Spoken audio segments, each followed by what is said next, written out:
നേരവും ആരാധനയും സ്തുതിയും പുകഴ്ചയും ഉണ്ടായിരിക്കട്ടെ. പരിശുദ്ധ പരമദിവ്യകാരുണ്യത്തിന് നേരവും ആരാധനയും സ്തുതിയും പുകഴ്ചയും ഉണ്ടായിരിക്കട്ടെ.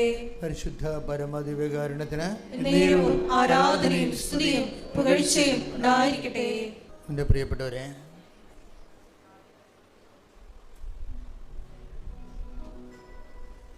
ഉടമ്പടിയുടെ ഒരു ഉദ്ദേശം നമ്മുടെ താൽക്കാലികമായ ഒരു ജീവിത പ്രശ്നം പെട്ടെന്ന് പരിഹരിച്ച് കിട്ടുക മാത്രമാണെങ്കിൽ കുറച്ച് താമസം വരും. അങ്ങനെ ഒരു ടെമ്പററി റിലേഷൻ, അതിൻ്റെ കാരണം എന്താണെന്ന് വെച്ച് കഴിഞ്ഞാൽ, നമ്മുടെ ഉടമ്പടിയുടെ ഉദ്ദേശം നമ്മുടെ ഇപ്പോഴത്തെ ജീവിത പ്രശ്നത്തിന് ഒരു പരിഹാരം പെട്ടെന്ന് കാണുക.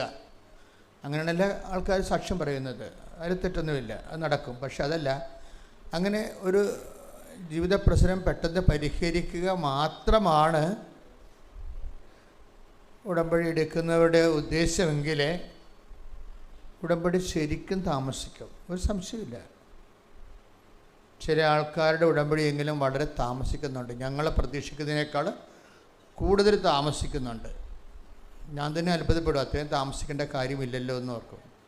അതിൻ്റെ കാരണം എന്ന് വെച്ച് കഴിഞ്ഞാൽ, അവരുടെ കയ്യിൽ നിന്ന് വന്നിരിക്കുന്ന ആദ്യമേ വന്നിരിക്കുന്ന ഒരു ചെറിയ, അവരെ കുറ്റം പറയാൻ നമുക്ക് പറ്റത്തില്ല, അവർക്ക് അറിയത്തില്ല കാര്യം. അതുകൊണ്ടാണ് ആ വിഷയം, ഇപ്പോൾ വസ്തു വിൽക്കുക, അല്ലെങ്കിൽ മകളുടെ കല്യാണം നടക്കുക, അല്ലെങ്കിൽ കുഞ്ഞുങ്ങളില്ലാത്തവർ കുഞ്ഞുങ്ങളുണ്ടാവുക, അല്ലെങ്കിൽ വിസ പുതുക്കുക, ചിലർക്ക് അതുമാത്രമായിരിക്കും ഉടമ്പടിയുടെ ഉദ്ദേശം. അപ്പോൾ ശരിക്കും താമസിക്കും. അത് മാത്രമാണെങ്കിൽ നിങ്ങളെ ഉടമ്പടി എടുക്കേണ്ട കാര്യമില്ല. കാരണം നാട്ടിൽ പ്രാർത്ഥിച്ചാലും മതി. കാര്യം അത് താമസിക്കും. എന്താ വിഷയം എന്ന് പറഞ്ഞത്, ഉടമ്പടിയിൽ നമ്മൾ ആരോടാണ് ഉടമ്പടി ചെയ്യണതെന്ന് ആദ്യമേ നിങ്ങൾ മനസ്സിലാക്കണം. ആരോടാണ് ഉടമ്പടി ചെയ്യണത്? ഈശോയോടല്ല ഉടമ്പടി ചെയ്യണത്. അതുകൊണ്ട് തന്നെയുള്ളൊരു കുഴപ്പം, ഈശോയോട് നമുക്കൊരു ടെമ്പററി റിലേഷൻസ് സാധ്യമല്ല. അതാണ് കുഴപ്പം. അത് മനസ്സിലായോ? ഒരു താൽക്കാലിക ബന്ധം ഈശോയുമായിട്ട് സാധ്യമല്ല. അതിൻ്റെ കാരണം, എല്ലാ വചനത്തിനും രണ്ട് ബോഡിയുണ്ട്. എല്ലാ വചനങ്ങൾക്കും രണ്ട് ശരീരമുണ്ട്, രണ്ട് ജ്ഞാനമാർഗങ്ങളുണ്ട് എല്ലാ വചനങ്ങൾക്കും. ഒന്ന് അതിൻ്റെ ഇമ്മീഡിയറ്റ്, പിന്നെ അതിൻ്റെ ലാറ്ററൽ പാർട്ട്. എന്നുവെച്ചാൽ പെട്ടെന്ന് നമുക്ക് മനസ്സിലാകുന്നത് ഒരു അറിവിൻ്റെ തലമുണ്ട്, അല്പം കഴിഞ്ഞ് മനസ്സിലാകുന്ന ഒരു ജ്ഞാനത്തിൻ്റെ തലമുണ്ട്. വചനത്തിന് രണ്ട് അറിവിൻ്റെ ആസ്വാദന അനുഭവ തലങ്ങളുണ്ട്. വചനത്തിന് രണ്ട് അനുഭവ തലങ്ങളുണ്ട്. ഒരു തലം നമുക്ക് പെട്ടെന്ന് അറ്റ് എ ഗ്ലാൻസ് മുഖതാവിൽ പെട്ടെന്ന് മനസ്സിലാകുന്നൊരർത്ഥമുണ്ട്, അതാണ് അറിവിൻ്റെ തലം. കുറച്ച് കഴിഞ്ഞ് മനസ്സിലാകുന്ന ഒരർത്ഥമുണ്ട്, അതാണ് ജ്ഞാനത്തിൻ്റെ തലം. ഈടുറ്റ വചന ഉപാസകരെ ജ്ഞാനതലത്തിന് കൂടി പ്രാധാന്യം കൊടുക്കും. അല്ലാതെ കാര്യമാത്ര പ്രസക്തർ ഇപ്പോഴുള്ള വിഷയത്തിനെ പ്രാധാന്യം കൊടുക്കത്തുള്ളൂ. ഇപ്പം ഈശോ പറഞ്ഞിട്ടില്ല, ഒരു വചനം പറഞ്ഞത്, ഞാൻ ഈ ചെയ്തത് എന്താണെന്ന് ഇപ്പം മനസ്സിലാവത്തില്ല, പിന്നീട് മനസ്സിലാവും. അപ്പം മനസ്സിലാക്കേണ്ട രണ്ട് തലമുണ്ട്. ഇപ്പം മനസ്സിലാക്കുന്ന കാര്യമുണ്ട്, പിന്നീട് മനസ്സിലാക്കുന്ന കാര്യമുണ്ട്. അപ്പോൾ ഈ പിന്നീട് മനസ്സിലാക്കണമെന്ന് പറയുമ്പോൾ ഈ ആൾ ക്രിസ്തു ജ്ഞാന ഉപാസകയായി ഇങ്ങനെ ക്രിസ്തുവിനെ ഫോളോ ചെയ്തുകൊണ്ടേ ഇരിക്കണം. അല്ലാതെ ഓൾറെഡി സഡൻ ഒരു ജോലിയില്ല എന്നും പറഞ്ഞുകൊണ്ട് കർത്താവിൻ്റെ കവന്നടിച്ച് വീണ് കിട്ടിയാൽ കിട്ടി, പോയാൽ പോയെന്നും പറഞ്ഞ് അതോടുകൂടി ആ ചാപ്റ്റർ ക്ലോസ് ചെയ്ത് പോകുന്നവരില്ലേ, അവരെ സംബന്ധിച്ചിടത്തോളം ദൈവത്തിന് നിങ്ങളെ വിശ്വസിക്കാൻ നിങ്ങൾ സമയം കൊടുക്കണ്ടേ? ഇതാണ് വിഷയം. ദൈവത്തിന് നിങ്ങളെ ഒന്ന് വിശ്വസിക്കാൻ ദൈവത്തിന് നിങ്ങൾ സമയം കൊടുക്കണം. നമ്മൾ ദൈവത്തെ വിശ്വസിക്കണം അല്ലെന്ന് ഞാൻ എപ്പോഴും നിങ്ങളോട് പറഞ്ഞിട്ടുണ്ട് കാര്യം. ദൈവത്തിന് നിങ്ങളെ വിശ്വസിക്കാൻ നിങ്ങൾ ദൈവത്തിന് സമയം കൊടുക്കണം. അതിനെന്ത് ചെയ്യും? അതിൻ്റെ ലാറ്റർ പാർട്ട് ഇപ്പം നിങ്ങൾക്ക് മനസ്സിലാവത്തില്ല, പിന്നീട് മനസ്സിലാകുന്ന എന്ന് ഈശോ പറയുമ്പോൾ ഒരു കണ്ടിന്യൂ റിലേഷനാണ് ഈശോ ഉദ്ദേശിക്കുന്നത്. അല്ലാതെ ഒരു താൽക്കാലിക വീടില്ല, ജോലിയില്ല, വിവാഹമില്ല എന്ന് പറഞ്ഞതുള്ള താൽക്കാലിക റിലേഷൻസ് ഈശോയുമായിട്ട് സാധ്യമല്ല. അത് ആണ് എൻ്റെ ഒരു ഗുഡൻസ്. നിങ്ങളൊരു കണ്ടിന്യൂ റിലേഷനെയാണ് ഈശോയുമായിട്ട് മുന്നോട്ട് പോകണമെന്നുണ്ടെങ്കിൽ നിങ്ങൾ ആദ്യമേ ചില നിലപാടുകൾ എടുക്കണം. എന്താണ്? ഞാൻ ഈ പറയുന്ന വിഷയം എനിക്ക് തന്നെ ഗുണമോ എനിക്ക് തന്നെ ദോഷമോ എന്ന് എനിക്കറിയത്തില്ല, പക്ഷേ എനിക്ക് ഒന്നറിയാം, ഞാൻ ഈ വിഷയം കിട്ടിയാലും കിട്ടിയില്ലെങ്കിലും ഞാൻ നിൻ്റെ കൂടെ തന്നെ നിൽക്കും. അതാണ് നമുക്കെടുക്കാവുന്നൊരു നിലപാട്. മനസ്സിലായില്ലേ? അത് ബുദ്ധിപൂർവമായൊരു നിലപാടാണ്. കാര്യം കർത്താവുമായിട്ട് നമുക്കൊരു ടെമ്പററി റിലേഷൻസ് സാധ്യമല്ലാത്തത് കൊണ്ടാണ്. അപ്പോൾ എൻ്റെ വിഷയം കിട്ടിയാലും എൻ്റെ ജപ്തി നടപടി ആണിപ്പോൾ എനിക്കുള്ളത്, അത് മാറിയാലും മാറിയില്ലേലും ഞാൻ നിന്നെ തന്നെ സേവിച്ച് നിൻ്റെ കൂടെ തന്നെ നിൽക്കും എന്ന് ഇപ്പം അച്ഛൻ പറഞ്ഞതുകൊണ്ടല്ല നിങ്ങൾ പറയേണ്ടത്. നിങ്ങളതൊരു തീരുമാനമായിട്ട് എടുക്കണം മനസ്സിൽ. അതിന് എന്താണ് അടിസ്ഥാനമെന്ന് നിങ്ങൾ എന്നോട് ചോദിച്ചാൽ ജനകോടികളുടെ യേശു അനുഭവം തന്നെയാണ്. ഈശോനെ അനുഭവിച്ചിട്ടുള്ളവർ അങ്ങോട്ടങ്ങോട്ട് ചെല്ലുന്തോറും കുറച്ചുകൂടി റിലേഷൻസ് മധുരതരമാകാൻ സാധ്യതയുണ്ട്. നിങ്ങളെ പെട്ടെന്ന് കിട്ടുന്ന വിഷയത്തിൽ ആസ്പദമാക്കിയിട്ട് ഇനി വേറെ ഒരു ജ്ഞാനം പറഞ്ഞു തരാനുള്ളത്, ഇപ്പം നിങ്ങൾ എടിപിടി എന്നും പറഞ്ഞൊരു വിഷയത്തിന് കർത്താവിൻ്റെ അടുത്ത് തിരുസന്നിധി വന്നു, ചിലപ്പോൾ അപ്പം തന്നെ അതിന് മറുപടി ഉണ്ടാകും. അത് അത്ര നല്ല കാര്യമല്ല ശരിക്കും പറഞ്ഞാൽ അപ്പം തന്നെ മറുപടി ഉണ്ടാകണത്. അതിൻ്റെ അപ്പം തന്നെ മറുപടി ഉണ്ടാകുന്ന ഒരു കാര്യം, ദൈവം നിന്നെ വിശ്വസിക്കണില്ല എന്ന് കൂടി അതിന് അർത്ഥമുണ്ട്. കാര്യം എന്താണ്? നിൻ്റെ ഈ വിഷയത്തിന് ഇപ്പം സമാധാനം തന്നില്ലെങ്കിൽ നീ 4 കാല വീണ് ഓടുവെന്നും അടുത്ത ആഴ്ച നീ കർത്താവിൻ്റെ തിരുസന്നിധിയിൽ മാഞ്ഞു പോകുമെന്ന് ദൈവത്തിന് അറിയാം. അപ്പം അങ്ങനെ പോകാതിരിക്കാൻ വേണ്ടി ചില സമയത്ത് ഒറ്റയടിക്ക് കർത്താവ് പടപടാകുന്ന 1-2 അനുഗ്രഹങ്ങൾ അങ്ങോട്ട് തരും. പിന്നെ ഒരു ഗ്യാപ്പ് ഉണ്ടാകും ചിലപ്പോൾ. ചിലർക്ക് ദൈവം നേരത്തെ ഇപ്പോൾ ഓളോടെ ഇവിടെ വരുന്നവരെല്ലാം ഫ്രഷ് ഹാൻഡ്സ് അല്ലല്ലോ. നേരത്തെ ദൈവമായിട്ട് കുറച്ച് അനുഭവ സമ്പത്തുള്ള ആൾക്കാരാണെങ്കിൽ, നേരത്തെ കർത്താവുമായിട്ട് കുറച്ച് അനുഭവ സമ്പത്തുള്ളവരാണെങ്കിൽ ചിലപ്പോൾ ലാഗ് ചെയ്യാൻ സാധ്യതയുണ്ട്. ഉടമ്പടി ഉടനടി പരിഹാരമാണ്, അതിന് മാറ്റമൊന്നുമില്ല. അത് നമ്മളെല്ലാ ദിവസവും സാക്ഷ്യം കേട്ടുകൊണ്ടിരിക്കുന്നതാണ്. എങ്കിലും എല്ലാവർക്കും ആ തൊപ്പി ചേരത്തില്ല.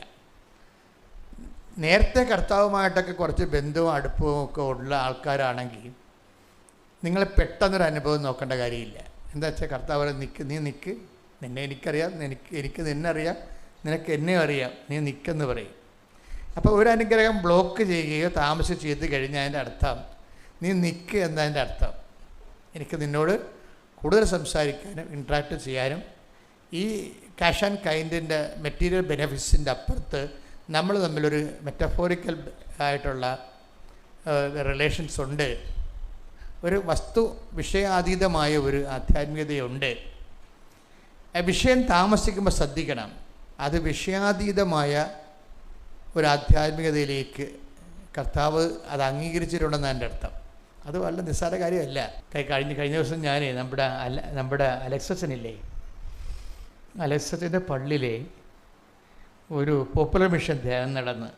അപ്പം അച്ഛൻ എന്നോട് പറഞ്ഞ് ധ്യാനം കഴിയുമ്പോൾ ഒരു സമാപന സന്ദേശം കൊടുക്കണമെന്ന് പറഞ്ഞു.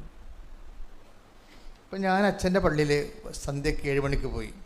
അപ്പം സമാപന സന്ദേശം വേണമെങ്കിൽ എനിക്കൊരു 1000 സമാപന സന്ദേശം കൊടുക്കാൻ പറ്റും. എൻ്റെ ജോലി തന്നെ ഇതാണല്ല, എത്രയോ വർഷമായി.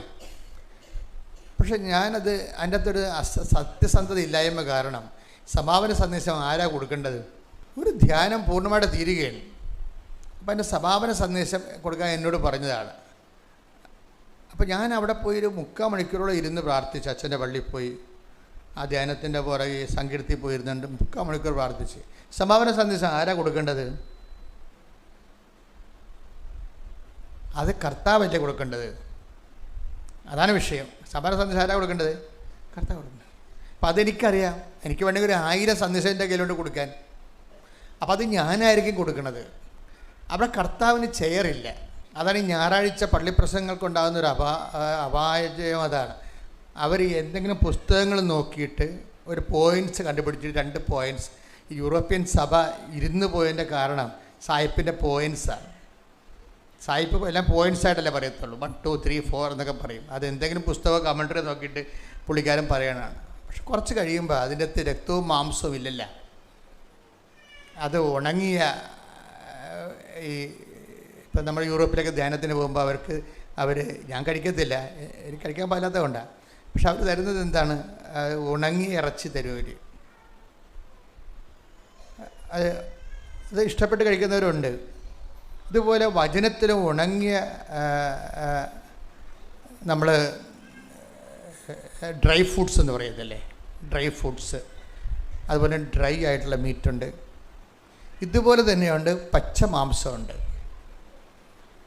ഫ്രഷ് ആയിട്ടുള്ള ഫ്രൂട്ട്സ് ഉണ്ട്. അപ്പോൾ സമാപന സന്ദേശത്തിൽ നമുക്ക് വേണ്ടി ഒരു ഡ്രൈ നേരത്തെ നമ്മൾ പഠിച്ചു വെച്ചിരിക്കുന്ന സാധനം അത് 1 2 3 പോയിൻറ്റ്സ് കൊടുക്കുമ്പോൾ ഓക്കെയാകും. 2 പൈങ്കിളി കഥയും കൂടി പറയുമ്പോൾ ആൾക്കാർ ഓക്കെയാകും. പക്ഷെ ദൈവം ഓക്കെ ആകത്തില്ല. അതാണ് പ്രശ്നം. ജനങ്ങളെ കയ്യിലെടുക്കാൻ പറ്റും, കണ്ട് കൈയടുപ്പിച്ച് ചിരിപ്പിച്ചൊക്കെ പോകാം, 2 കോമഡിയൊക്കെ അടിച്ച് ചെയ്യുമ്പോൾ ആൾക്കാർ ഓക്കെയാകും. പക്ഷെ ദൈവം ഓക്കെ ആകത്തില്ല. അപ്പം അതുകൊണ്ട് ഞാൻ 3/4 മണിക്കൂർ അവിടെ ഇരുന്നിട്ട് പറഞ്ഞ് കർത്താവേ, ജനങ്ങൾ ഇവിടെ നീയാണ് സംസാരിക്കേണ്ടത്, ഞാനല്ലല്ലോ സംസാരിക്കേണ്ടത്.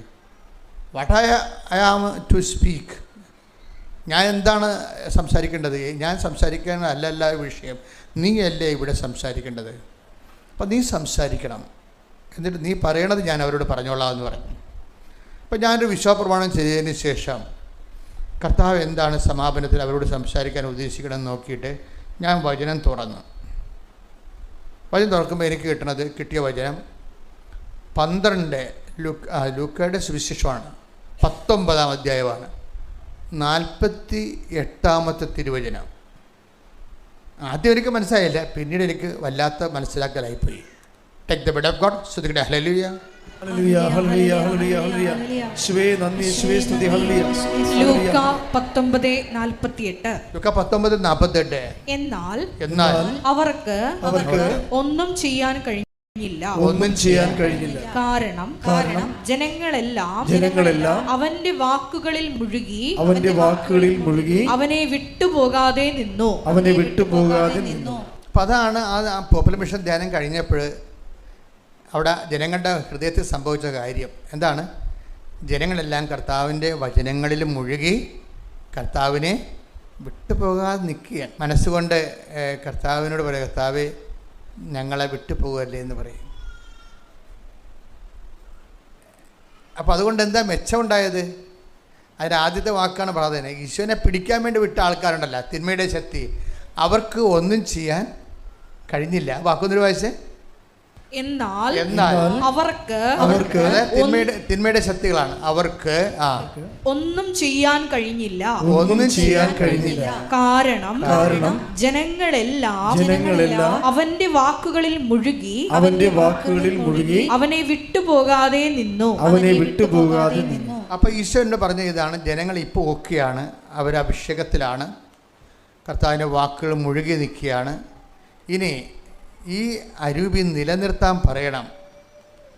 കാര്യം ആർക്കും ഒന്നും, നമ്മൾ കർത്താവിൻ്റെ വചനത്തിൽ കണ്ടിന്യൂറ്റിയോടുകൂടി നിൽക്കുകയാണെങ്കിൽ നോബഡി ക്യാൻ ഹർട്ടസ്. ആർക്കും ഒന്നും ചെയ്യാൻ പറ്റത്തില്ല. എന്ന് വെച്ച് കഴിഞ്ഞാൽ തിന്മയുടെ ശക്തികൾക്ക് ഒരിക്കലും നമ്മളെ തൊടാൻ പറ്റത്തില്ല. തിന്മയുടെ ശക്തികളെന്ന് പറഞ്ഞാൽ എന്താണെന്ന് വെച്ച് കഴിഞ്ഞാൽ ബേസിക്കായിട്ട് ഒരു വിഷയം തിന്മയാകുന്നത് എങ്ങനെയാണ്? ക്രിസ്തുവിൽ നിന്ന് നമ്മളെ അകറ്റിക്കളയുന്ന എല്ലാം നമ്മുടെ തിന്മയായിരിക്കും. അങ്ങനെയുള്ളൂ.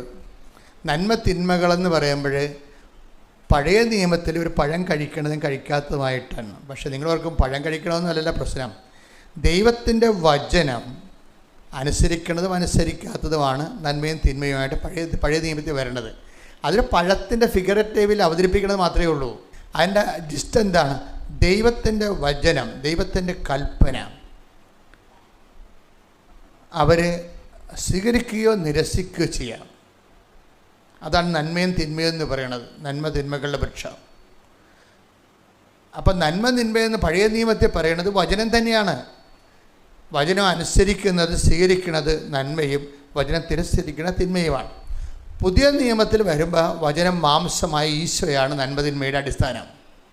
പുതിയ നിയമത്തിൽ വരുമ്പോൾ ഈശോനെ സ്വീകരിക്കുകയോ, ഈശോയാണ് ജീവൻ്റെ ബലമെന്ന് പറയണത്, ഈശോനെ സ്വീകരിക്കുകയോ സ്വീകരിക്കാതിരിക്കുകയോ ചെയ്യുന്നതാണ് നന്മ തിന്മകളുടെ മാനദണ്ഡമെന്ന് പറയണത്. അപ്പം തിന്മകൾ നമ്മുടെ ഉള്ളിലേക്ക് വരണ ഒരു സമയമെന്ന് പറയുമ്പോൾ അതിനെ ഇൻടൈറ്റ് ചെയ്ത് കളയണം. അപ്പം എങ്ങനെയാണ് ചെയ്യണത്?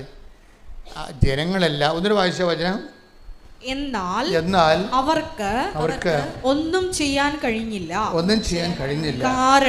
കാരണം ജനങ്ങളെല്ലാം അവന്റെ വാക്കുകളിൽ മുഴുകി അവനെ വിട്ടുപോകാതെ നിന്നു. അപ്പൊ അതാണ് വിഷയം. അവനെ വിട്ടുപോകാതെ നിന്നു, അതാണ് വിഷയം. നമ്മുടെ വിഷയം നമുക്ക് ഏതെങ്കിലും ഒരു പ്രാർത്ഥനയുടെ കാര്യം നടന്നില്ലേ എന്ന് വിചാരിച്ചുകൊണ്ടാണ് ആൾക്കാർ ദൈവത്തിൽ നിന്ന് കൂടെ നിൽക്കണതും വിട്ടുപോണതും. വിഷയാധിഷ്ഠിതമാണ് റിലേഷൻസ്. ഇവിടെ ഇപ്പോൾ ഇതിൻ്റെ അകത്ത് വന്നിരിക്കുന്നത്, ഇപ്പോൾ ഈ കൂട്ടായ്മ തന്നെ നോക്കിയോ, ഇതിൻ്റെ അകത്ത് ഒരു 40% നോൺ കാത്തലിക്സാണ്, നോൺ ക്രിസ്ത്യൻസും ഉണ്ട്. എനിക്ക് നോൺ ക്രിസ്ത്യൻസിനോട് യാതൊരു വിശ്വാസവും ഇല്ല. എന്താ കാര്യം? നിങ്ങൾക്ക് ക്രിസ്തുവിനെ അറിയത്തില്ല. ആ അനുഗ്രഹം, നിങ്ങൾ പറയുന്ന സമയത്തുള്ളിൽ കിട്ടിയില്ലെങ്കിൽ നിങ്ങൾ വിട്ടുപോകും. ഒരു സംശയമില്ല കാര്യത്തിൽ. അതെപ്പോഴും നമ്മൾ ശ്രദ്ധിക്കണം.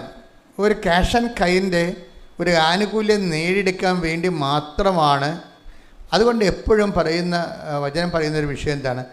നിങ്ങൾ 15:26 എടുത്ത് 1 കൊരിന്ത്യസിന്റെ സ്തുതിക്കട്ടെ. ഹല്ലേലൂയ, ഹല്ലേലൂയ, ഹല്ലേലൂയ, ഹല്ലേലൂയ. യേശുവേ നന്ദി, യേശുവേ സ്തുതി. ഹല്ലേലൂയ. ഈ ജീവിതത്തിന് വേണ്ടി മാത്രമാണ്. സ്തുതിക്കട്ടെ. ഹല്ലേലൂയ, ഹല്ലേലൂയ, ഹല്ലേലൂയ, ഹല്ലേലൂയ, ഹല്ലേലൂയ. യേശുവേ നന്ദി. ഹല്ലേലൂയ.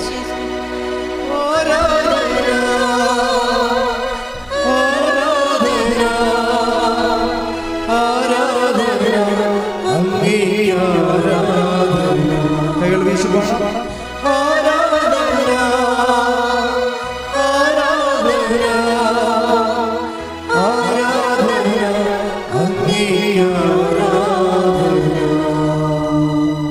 കൊരിന്തോസ് 15:19 ഈ ജീവിതത്തിന് വേണ്ടി മാത്രം ക്രിസ്തുവിൽ പ്രത്യാശ വച്ചിട്ടുള്ളവരാണെങ്കിൽ നമ്മൾ എല്ലാ മനുഷ്യരെയും നിർഭാഗ്യരാണ്. അപ്പോൾ ഈ ജീവിതത്തിന് വേണ്ടിയുള്ള ഒരു വീട്, ജോലി, വിവാഹം, ജപ്തി നടപടി മാറുക, പിന്നെ അങ്ങനെയുള്ള ഈ ജീവിതത്തിന് വേണ്ടി മാത്രമാണ് നിങ്ങൾ ഉടമ്പടി വെച്ചിട്ടുണ്ടെങ്കിൽ മറ്റു മനുഷ്യരെക്കാളും, അത് ഉടമ്പടി എടുക്കാത്ത ആൾക്കാരെക്കാളും ക്രിസ്തുവിനെ അറിയാത്ത ആൾക്കാരെക്കാളും നിങ്ങൾ ഹതഭാഗ്യരാണെന്നാണ്. അപ്പോഴെന്താ പ്രശ്നം എന്ന് വെച്ച് കഴിഞ്ഞാൽ, ക്രിസ്തുവുമായിട്ടുള്ള വഴിയാത്രയിൽ അനുഭവിക്കുന്നൊരു അനുഭവമുണ്ട്, പിന്നീട് വരുന്നൊരു അനുഭവമുണ്ട്. ഇപ്പോൾ ഉള്ളത് അറിവാണ്, പിന്നീട് വരുന്നത് എന്താണ്? ജ്ഞാനമായിരിക്കും. ഈ ജ്ഞാനം വരുന്ന അത്രയും കാലം നമ്മളെ തീഷ്ണതയിൽ പുരോഗമിക്കേണ്ടി വരും. നമുക്ക് ആദ്യം കിട്ടുന്ന അറിവാണ്. ഇപ്പം ഞാൻ നിങ്ങളെ അനാഥരായി വിടുകയില്ല, അല്ലേ? അപ്പം അതിൻ്റെ അകത്ത് ഒരു അറിവുണ്ട്, ഞാൻ നിങ്ങളെ അനാഥരായി വിടുകയില്ല. അതിൻ്റെ അകത്തൊരു ജ്ഞാനമുണ്ട്. എന്താ കാര്യം? ഞാൻ നിങ്ങളെ അനാഥരായി വിടുകയില്ല. ശ്രുതികട്ടെ. ഹല്ലേലൂയ, ഹല്ലേലൂയ, ഹല്ലേലൂയ, ഹല്ലേലൂയ. യേശുവേ നന്ദി, യേശുവേ സ്തുതി. ഹല്ലേലൂയ, ഹല്ലേലൂയ, ഹല്ലേലൂയ, ഹല്ലേലൂയ, ഹല്ലേലൂയ. യേശുവേ ആരാധന, ആരാധന. യോഹന്നാൻ 14:18 ഞാൻ നിങ്ങളെ അനാഥരായി വിടുകയില്ല. പറഞ്ഞേ, ഞാൻ നിങ്ങളെ അനാഥരായി വിടുകയില്ല. ഞാൻ നിങ്ങളുടെ അടുത്തേക്ക് വരും. അപ്പോൾ ഇതൊരു അറിവുണ്ട്. എന്താണ്? ഞാൻ നിങ്ങളെ അനാഥരായി വിടുകയില്ല. എന്ന് വെച്ച് കഴിഞ്ഞാൽ ഞാൻ നിങ്ങളെ സന്ധിക്കാതെ ഇരിക്കുകയില്ല എന്നായി പറയണത്. ഞാൻ നിങ്ങളെ സന്ധിക്കാതെ ഇരിക്കുകയില്ല. അത് കാരണം ഈശോ തന്നെ പറയുന്നുണ്ട്, ഞാൻ അവർ വെറും കൈയോടെ പറഞ്ഞു വിട്ടാൽ അവർ വഴിയിൽ തളർന്നു വീഴും. ഈ വചനങ്ങളെല്ലാം കൂട്ടി വായിക്കേണ്ടതാണ്. ഈശോയുടെ മൈൻഡ് സെറ്റ് അതാണ്. ഞാൻ നിങ്ങളെ വെറും കൈയോടെ പറഞ്ഞു വിട്ടാൽ അവർ വഴിയിൽ തളർന്നു വിട്ടേ. ഇത് ഇവിടെ ശ്രുതികട്ടെ. ഹല്ലേലൂയ, ആരാധന. ഹല്ലേലൂയ, ഹല്ലേലൂയ, ഹല്ലേലൂയ.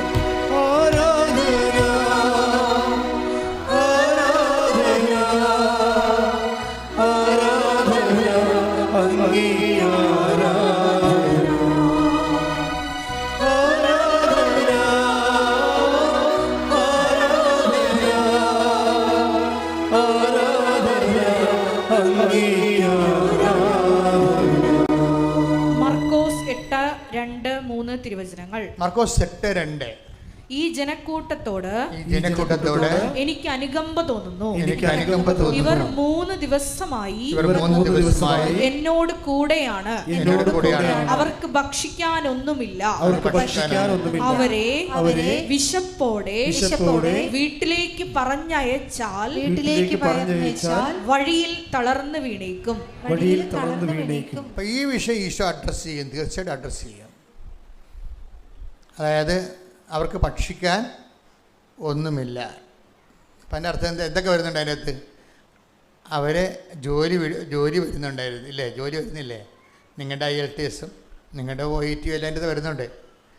എന്താ കാര്യം? ജോലി ഇല്ലെങ്കിൽ നമുക്ക് പൈസ ഇല്ല. പൈസ ഇല്ലെങ്കിൽ ഭക്ഷണം മാത്രമല്ല പല കാര്യങ്ങളും ഉണ്ടാകാതിരിക്കും. അതാണ് വെറും കൈയോടെ. അതാണ് ഞാൻ വെറും കൈ ആ വചനം ഒന്നിട്ട് വായിച്ച്. അവരെ വിശപ്പോടെ വീട്ടിലേക്ക് പറഞ്ഞയച്ചാൽ വഴിയിൽ തളർന്നു വീണേക്കും. വഴിയിൽ തളർന്നു വീഴും.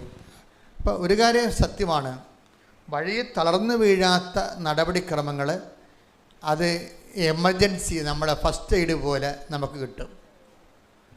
ഉടമ്പടിയിൽ അത് നടന്നു, ഫസ്റ്റ് എയ്ഡ് കിട്ടിയിരിക്കും. പക്ഷെ നിങ്ങൾ പല ആൾക്കാരും ഫസ്റ്റ് എയ്ഡിന് വേണ്ടി മാത്രമാണ് നിങ്ങളെ ക്രിസ്തുവിലെ നങ്കൂരം ഉറപ്പിക്കുന്നത്. അതാണ് പ്രശ്നം. അതുകൊണ്ടാണ് നമ്മൾ നേരത്തെ വായിച്ചത്, നിങ്ങൾ ഈ ജീവിതത്തിന് വേണ്ടി മാത്രമാണ്, ജോലിക്ക് വേണ്ടി മാത്രമാണ്, വിവാഹം ഒക്കാൻ വേണ്ടി മാത്രമാണ്, വീടിന് ലോൺ പാസ്സാകാൻ വേണ്ടി മാത്രമാണ്, രോഗം സുഖപ്പെടാൻ വേണ്ടി മാത്രമാണ് നിങ്ങൾ യേശുക്രിസ്തുവിൽ. അതാണ് യേശുക്രിസ്തു എന്ന് പറയുമ്പോൾ വിഷയം മാറും. വേറെ ആരിലും പ്രത്യാശ വെക്കണമല്ല, യേശുക്രിസ്തു പ്രത്യാശ വയ്ക്കുന്നവർ. അത് ഈ ജീവിതത്തിന് വേണ്ടി മാത്രമാണ് നിങ്ങൾ യേശുക്രിസ്തു പ്രത്യാശ അർപ്പിച്ചെങ്കിൽ, ഈ ജീവിതത്തിന് വേണ്ടി ഓരോരോ ദൈവസങ്കല്പങ്ങളിൽ പ്രത്യാശ അർപ്പിച്ച മനുഷ്യരെക്കാളും നിങ്ങൾ ഹതഭാഗ്യവാന്മാരാണ്. അപ്പോൾ പിന്നെ നിങ്ങൾ എന്ത് ചെയ്യണം? യേശുക്രിസ്തു പ്രത്യാശ അർപ്പിക്കുന്നവരെ എന്ത് ചെയ്യണം? അതിൻ്റെ സെക്കൻഡ് ഓപ്ഷനിൽ എന്ത് ചെയ്യണം? നിത്യതയ്ക്ക് വേണ്ടി യേശുവിൽ പ്രത്യാശ അർപ്പിക്കണം. ശരിയല്ലേ? മനസ്സിലായില്ലേ? അപ്പോൾ എപ്പോഴും ക്രിസ്തുവിലേക്ക് വരുമ്പോൾ നമുക്കറിയാം, ക്രിസ്തുവിന് എപ്പോഴും വിഷയമെന്ന് പറയുന്നത് 2 കാര്യങ്ങൾ. ഈശോ ലോകത്തിലെ കാര്യങ്ങൾ 2ആയിട്ട് ഈശോ തിരിക്കും. ഈ ജീവിതത്തിന് വേണ്ടിയുള്ളതും നിത്യജീവിതത്തിന് വേണ്ടിയുള്ളതും. അതിന് ഈശോ പറഞ്ഞ എന്താണ്? പിതാവിൻ്റെ കാര്യമെന്ന് പറയും, പിന്നെന്ത് പറയും? മാനുഷിക കാര്യങ്ങളെന്ന് പറയും. കാര്യങ്ങളെ ഉണ്ട് ഈശോയ്ക്ക്, പക്ഷേ 2ആയിട്ട് തിരിക്കും. അമ്മയോട് ഈശോ എന്താ പറയണത്? നിങ്ങൾ എന്തിനാണ് എന്നെ അന്വേഷിച്ചത്? ഞാൻ എൻ്റെ പിതാവിൻ്റെ കാര്യം. Take the bed of God. ശ്രുതികട ഹല്ലേലൂയ ഹല്ലേലൂയ ഹല്ലേലൂയ ഹല്ലേലൂയ. യേശുവേ നന്ദി, യേശുവേ ആരാധന ആരാധന ആരാധന. യേശുവേ നന്ദി, മഹത്വം മഹത്വം. ലൂക്ക 2:49. ലൂക്കാ സുവിശേഷം 2:49. നിങ്ങൾ എന്തിനാണ് എന്നെ അന്വേഷിച്ചത്? നിങ്ങൾ എന്തിനാണ് എന്നെ അന്വേഷിച്ചത്? ഞാൻ എൻ്റെ പിതാവിൻ്റെ കാര്യങ്ങളിൽ വ്യാപൃതനായിരിക്കേണ്ടതാണെന്ന് നിങ്ങൾ അറിയുന്നില്ലേ? നിങ്ങളെന്ന് പറഞ്ഞാൽ അമ്മയ്ക്ക് കൃത്യമായിട്ട് അറിയാം. അവശ പിതാവിനും ഒരു സെക്കൻഡ് നോളജ് ഉണ്ട് ഈ വിഷയത്തെക്കുറിച്ച്. ഫസ്റ്റ് നോളജ് അമ്മയ്ക്കാണ്. കാര്യം മംഗളവാർത്ത കിട്ടിയ അമ്മയ്ക്കാണല്ലോ. മംഗളവാർത്ത കിട്ടിയത് പിതാവിൻ്റെ കാര്യം ആരാണ് പറഞ്ഞത്? ആദ്യം അമ്മയോടല്ലേ പറഞ്ഞത്. അതുകൊണ്ടാണ് നിങ്ങൾക്ക് അറിവില്ലെന്ന് ചോദിക്കണത്. ഞാൻ എൻ്റെ പിതാവിൻ്റെ കാര്യത്തിൽ വ്യാപൃതനായിരിക്കേണ്ടവരാണ്, നിങ്ങൾക്ക് അറിവില്ലേ? അപ്പോൾ ഈശോയെക്കുറിച്ചുള്ള അറിവിൽ ഒരറിവ് എന്താണ്? ബേസിക് അറിവ് എന്താണ്? ഈ അന്വേഷിക്കുന്ന ആൾക്കാർ ശ്രദ്ധിക്കണം. നിങ്ങൾ എന്തിനാണ് എന്നെ അന്വേഷിച്ചത് എന്ന് വെച്ചാൽ, എന്തിനാണ് എന്നെ അന്വേഷിച്ചതെന്ന് ചോദിച്ചു കഴിഞ്ഞാൽ, എന്നെ അന്വേഷിക്കണത് എന്തിനായിരിക്കണം എന്നാണ് ഈശോ പറയണത്. പറഞ്ഞ മനസ്സിലായ? എന്നെ അന്വേഷിക്കണത് എന്തിന് ആയിരിക്കണം? എന്തിനാണ് അന്വേഷിക്കേണ്ടത്? പിതാവിൻ്റെ കാര്യങ്ങളെക്കുറിച്ച് എന്നെപ്പോലെ വ്യാപൃതനാകാൻ വേണ്ടിയാണ് നിങ്ങൾ എന്നെ അന്വേഷിക്കേണ്ടത്. ഓക്കെ അല്ലേ? മനസ്സിലായ? വളരെ ശ്രദ്ധിക്കണം. നിങ്ങൾ എന്തിനാണ് എന്നെ അന്വേഷിച്ചത് എന്ന് ചോദിച്ചാൽ അതിൻ്റെ അർത്ഥം എന്താണ്? നിങ്ങൾ എന്തിനു വേണ്ടി എന്നെ അന്വേഷിക്കണം? എന്തിനു വേണ്ടി അന്വേഷിക്കണം? എന്നെപ്പോലെ നിങ്ങളും പിതാവിൻ്റെ കാര്യത്തിൽ വ്യാപൃതയാകാൻ വേണ്ടിയാണ് എന്നെ അന്വേഷിക്കേണ്ടത്. ഓക്കെ അല്ലേ? ഇനി ഒരു വിഷയം എന്ന് പറയുന്നത്, വേറെ അപ്പം വർദ്ധിപ്പിച്ചതിൻ്റെ പിറ്റേ ദിവസം ആൾക്കാർ വട്ടിയും കൊട്ടയും എടുത്ത് പഴയ ഓർമ്മയ്ക്ക് ഈശോൻ്റെ അടുത്ത് വന്നായിരുന്നു. അപ്പം വർദ്ധിപ്പിച്ച ഒരു ദിവസം സന്ധ്യക്കായിരുന്നു, വൈകുന്നേരം ആയപ്പോഴാണ്. കുറേ ആൾക്കാർ ഭക്ഷണം കഴിച്ച് കുറേ ആൾക്കാർ വീട്ടിൽ കൊണ്ടുപോയി. വീട്ടിൽ കൊണ്ട് രാത്രി അവർ സപ്പറെല്ലാം കഴിഞ്ഞതിന് ശേഷം പറഞ്ഞു, നാളെ അവൻ രാവിലെ അപ്പം വർദ്ധിപ്പിക്കും, അതുകൊണ്ട് നമുക്ക് വെളുപ്പിന് കിട്ടണ വണ്ടിക്ക് പോയേക്കാന്ന് പറഞ്ഞ് ഓട്ടോറിക്ഷയും പിടിച്ചിട്ട് ആൾക്കാരെ വന്നിരിക്കുകയാണ്. അപ്പോഴേ ഈശോ പറഞ്ഞൊരു വാക്കുണ്ട്, നിങ്ങൾ എന്തിനാണ് എന്നെ അന്വേഷിക്കണമെന്ന് എനിക്ക് അറിയാം. Take the word of God. ശ്രുതിയുടെ ഹല്ലേലൂയ, ഹല്ലേലൂയ, ഹല്ലേലൂയ. യേശുവേ നന്ദി, യേശുവേ ആരാധന. യേശുവേ നന്ദി, മഹത്വം, മഹത്വം, മഹത്വം. ഹല്ലേലൂയ, ഹല്ലേലൂയ, ഹല്ലേലൂയ, ഹല്ലേലൂയ, ഹല്ലേലൂയ.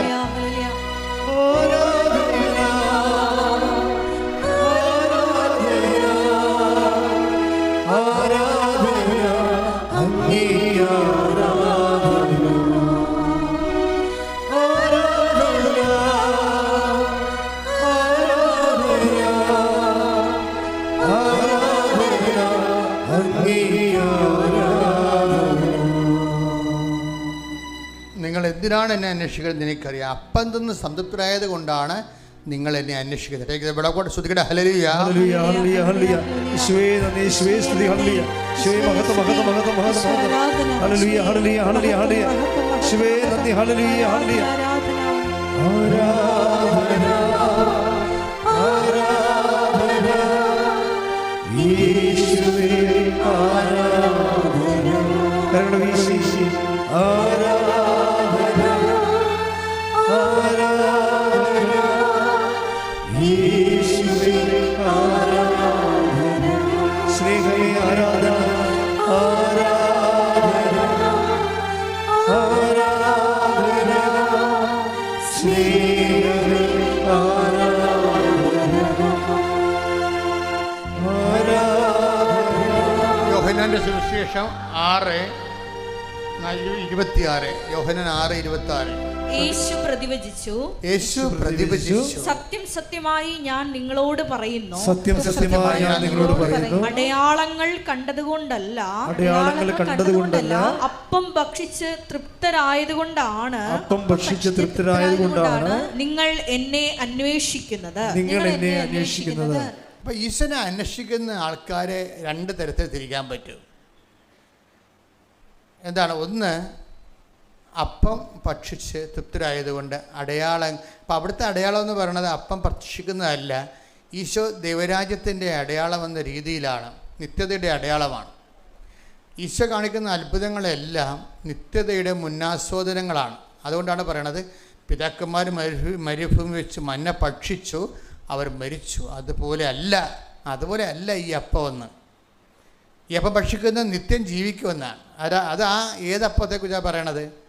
കർത്താവ് ഭാഗിച്ചു കൊടുത്ത അത്ഭുതത്തിൻ്റെ അപ്പത്തെക്കുറിച്ചല്ല പറയണത്, കർത്താവിൻ്റെ ശരീരം തന്നെയായ പരിശുദ്ധ കുർബാനയെക്കുറിച്ചാണ് പറയണത്. ഈ അപ്പം ഭക്ഷിക്കുന്നവൻ നിത്യം ജീവിക്കും. ലോകത്തിൻ്റെ ജീവന് വേണ്ടി ഞാൻ നൽകുന്ന അപ്പം എൻ്റെ ശരീരം തന്നെയാണ്. എൻ്റെ ശരീരം ഭക്ഷിക്കുന്നവൻ എന്നിലും ഞാൻ അവനിലും വസിക്കുന്നു. സജീവനായ പിതാവാണ് എന്നെ അയച്ചത്, പിതാവ് മൂലം ഞാൻ ജീവിക്കുന്നു. അതുപോലെ എന്നെ ഭക്ഷിക്കുന്നവൻ ഞാൻ മൂലം ജീവിക്കും. അപ്പോൾ അതാണ് വിഷയം. അതിൻ്റെ അടയാളമാണ്, എന്നെ ഭക്ഷിക്കുന്നവൻ ഞാൻ മൂലം ജീവിക്കും.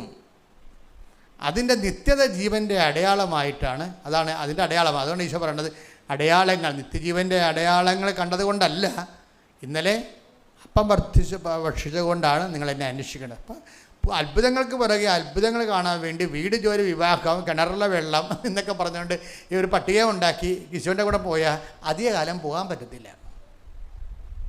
അതാണ് വിഷയം. കർത്താവ് പറയും, പുറകിൽ പോകാൻ പറയും, മുമ്പിൽ കയറി നിൽക്കണ്ട, പുറകിൽ പോകാൻ പറയും. നീ മാനുഷിക കാര്യങ്ങളാണ് അന്വേഷിക്കണത്. പത്രോസിനോട് പറഞ്ഞില്ലേ, take the bed of God. ശ്രുതിക്കട്ടെ ഹല്ലേലൂയ, ഹല്ലേലൂയ, ഹല്ലേലൂയ, ഹല്ലേലൂയ. യേശുവേ നന്ദി, യേശുവേ സ്തുതി, ഹല്ലേലൂയ, ഹല്ലേലൂയ, ഹല്ലേലൂയ, ഹല്ലേലൂയ, ഹല്ലേലൂയ, ഹല്ലേലൂയ. യേശുവേ ആരാധന, ആരാധന, ആരാധന, ആരാധന, ആരാധന. യേശുവേ നന്ദി, മഹത്വം, മഹത്വം, മഹത്വം, മഹത്വം. ആരാധന, ആരാധന, യേശുവേ ആരാധന, ആരാധന, ആരാധന, യേശുവേ ആരാധന. മത്തായി 16:23. മത്തായി 16:23.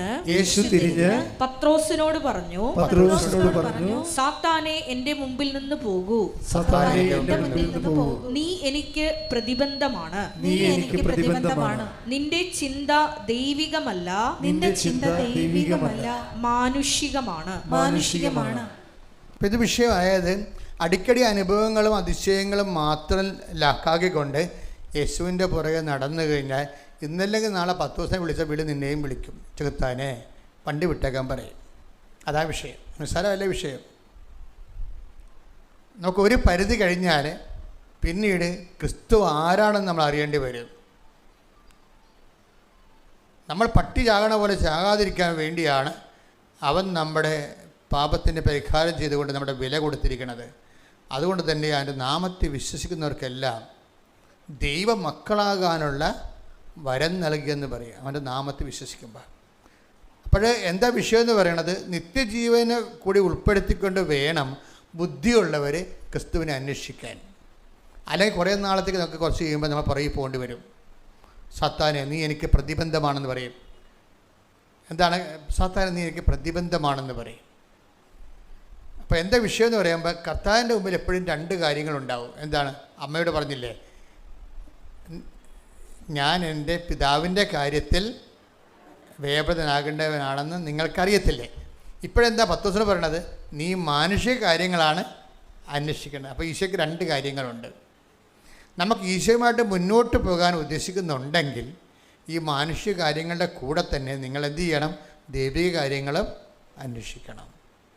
അപ്പോൾ അത് ഇതിൻ്റെ അകത്തൊരു താക്കോലാണ്, രഹസ്യമാണത്. ശരിക്കും പറഞ്ഞാൽ ഈ മാനുഷിക കാര്യങ്ങളുടെ കൂടെ തന്നെ നമ്മൾ ക്രിസ്തുവിലൂടെ ദൈവിക കാര്യങ്ങളും അന്വേഷിക്കണം. മരിക്കാതിരിക്കാൻ, നിത്യതയോളം ജീവിക്കാൻ അകപ്പാട് നൽകിയിരിക്കുന്ന ഒരേ ഒരു നാമമാണ്. അതുകൊണ്ട് തന്നെ അവൻ്റെ വചനത്തിലും സാക്ഷിയായി ജീവിച്ചുകൊണ്ട് അവൻ നേടിയെടുത്ത അനുഗ്രഹത്തിന് പകരം അവൻ നേടിയെടുത്ത കൃപയുടെ പങ്കാളികളാകാൻ വേണ്ടിയുള്ള ബോധപൂർവമായ സാക്ഷ്യ ശുശ്രൂഷ ചെയ്യണം.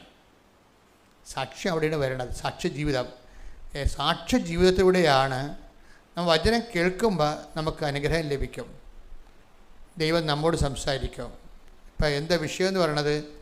ദൈവത്തിന് 2 തരം നമുക്ക്, ഞാൻ മുമ്പ് പറഞ്ഞില്ലേ നിങ്ങളോട്, അറിവുമുണ്ട്, പിന്നെന്താണ്, ജ്ഞാനവും ഉണ്ട്. അറിവെന്ന് പറഞ്ഞാൽ എന്താണ്? ഇപ്പോൾ കേൾക്കുന്നത് അനുഗ്രഹത്തിൻ്റെ വഴികൾ, ലളിതമായിട്ടുള്ള ഒരു ആധ്യാത്മികതയാണ് അനുഗ്രഹാധിഷ്ഠിത ആധ്യാത്മികത. നമ്മൾ പ്രാർത്ഥിക്കുന്നു, ദൈവം നമ്മളെ അനുഗ്രഹിക്കുന്നു. 6 മാസം കഴിയുമ്പോൾ നമ്മൾ ചിന്തിക്കും, യോ അത് ഞാൻ പ്രാർത്ഥിച്ച കൊണ്ട് മാത്രമായിരിക്കത്തില്ല, എൻ്റെ പഴയ സർട്ടിഫിക്കറ്റ് നോക്കിക്കഴിഞ്ഞാൽ എനിക്ക് നല്ല മാർക്കാണ്, എൻ്റെ മാർക്ക് കൊണ്ട് കൂടിയായിരിക്കും ചിലപ്പോൾ എനിക്ക് ജോലി കിട്ടിയെന്ന് കുറച്ച് കഴിയുമ്പോൾ. ഈ അനുഗ്രഹ തൊഴിലാളിയുടെ ഏറ്റവും വലിയ പ്രശ്നം എന്ന് വെച്ച് കഴിഞ്ഞാൽ 6 മാസത്തേക്ക് ഇവർക്ക് ഈ വിശ്വാസം നിൽക്കത്തുള്ളൂ. അതെപ്പോഴും ഈ അനുഗ്രഹ തൊഴിലാളി എപ്പോഴും ശ്രദ്ധിക്കേണ്ട കാര്യമാണ്. എന്ന് വെച്ച് കഴിഞ്ഞാൽ നിങ്ങളീ പറയുന്ന സാക്ഷ്യവും അതിൻ്റെ അനുഭവവും കുറച്ച് കഴിയുമ്പോൾ സാത്താൻ നിങ്ങളുടെ ഹൃദയത്തിൽ നിന്ന് വന്ന് എടുത്തു കളയും. എന്താ കാര്യം? എന്നിട്ട് നിങ്ങൾക്ക് വേറെ കള കൊണ്ടുവന്ന് വിതക്കും.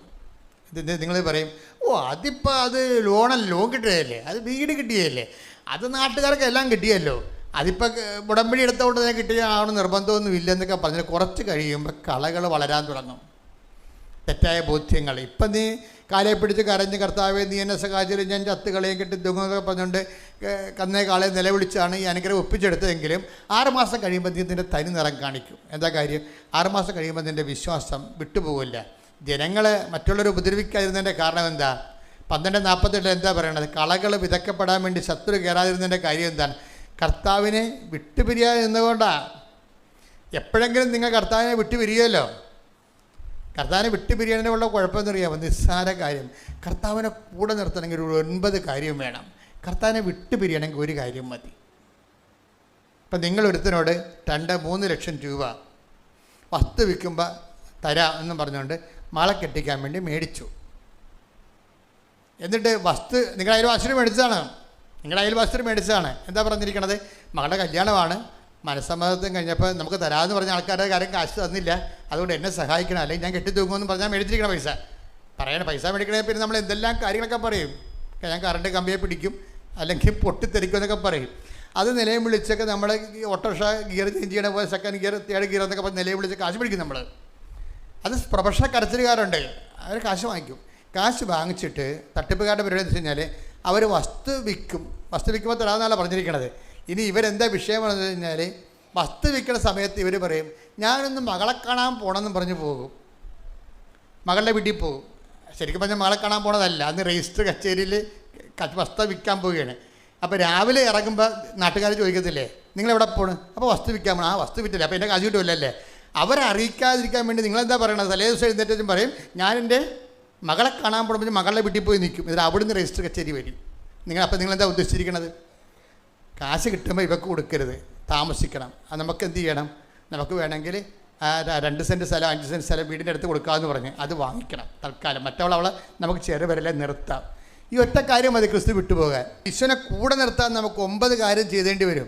അപ്പോൾ ഈശോ വിട്ടുപോകാൻ വേണ്ടി ഈ ഒരൊറ്റ തരികിട പരിപാടി കാണിച്ചാൽ മതി, വിട്ടുപോയിക്കൊള്ളൂ. കാര്യം അനുഗ്രഹ തൊഴിലാളിയുടെ പ്രശ്നമെന്ന് പറയുന്നത് അവൻ ഈശോ ഒരിക്കലും പ്രശ്നമല്ല. ഈശോനെ കൂടെ നിർത്തുന്ന ഒരു പ്രശ്നമല്ല.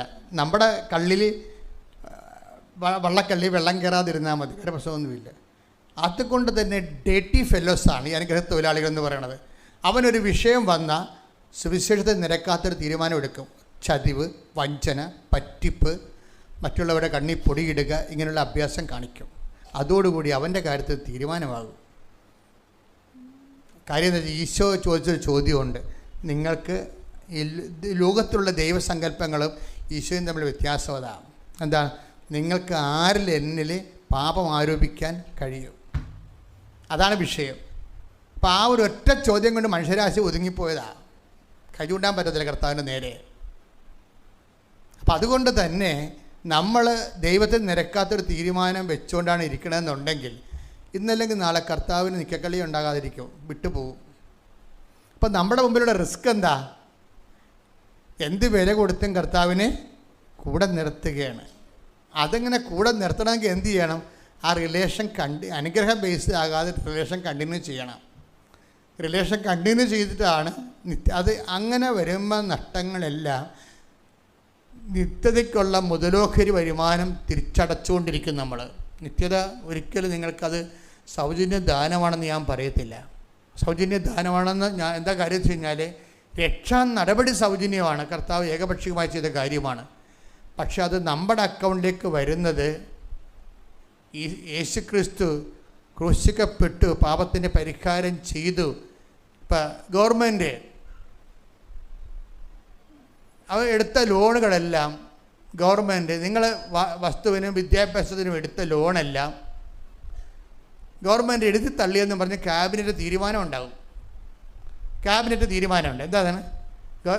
ഗവൺമെൻറ് തിരിച്ചടച്ചോളാം, ബാങ്കിൽ നിങ്ങളെടുത്ത കാശ് ഗവൺമെൻറ് അടച്ചോളാം എന്നും പറഞ്ഞ് ക്യാബിനറ്റ് തീരുമാനം ഉണ്ടാകും.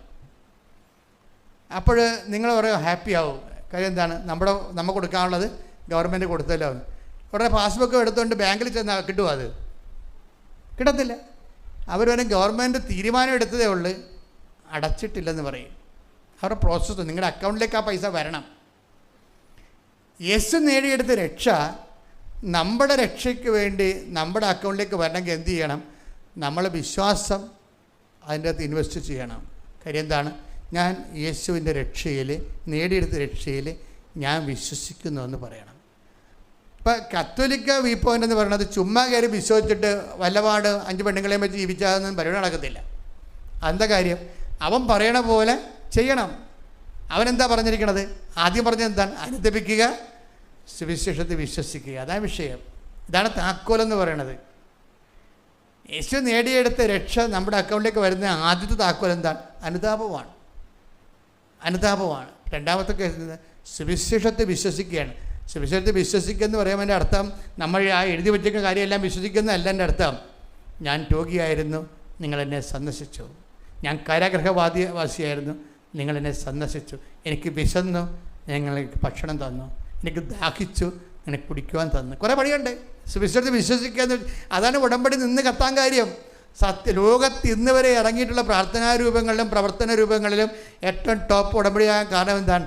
ഇത് കർത്താവ് പറഞ്ഞ വാക്കുകളെ അക്ഷരം പ്രതി ജനങ്ങൾ ഏറ്റെടുത്ത് നടപ്പിൽ വരുത്തുകയാണ്. അതിനിടയ്ക്ക് എന്ത് ത്യാഗം സഹിച്ചാലും ശരി, സഹിച്ചുകൊണ്ട് ദൈവം മനുഷ്യരെ സാക്ഷിയായിട്ട് ജീവിക്കുകയാണ്. കൈയടിച്ച് സ്തുതിക്കട്ടെ. ഹല്ലേലൂയ.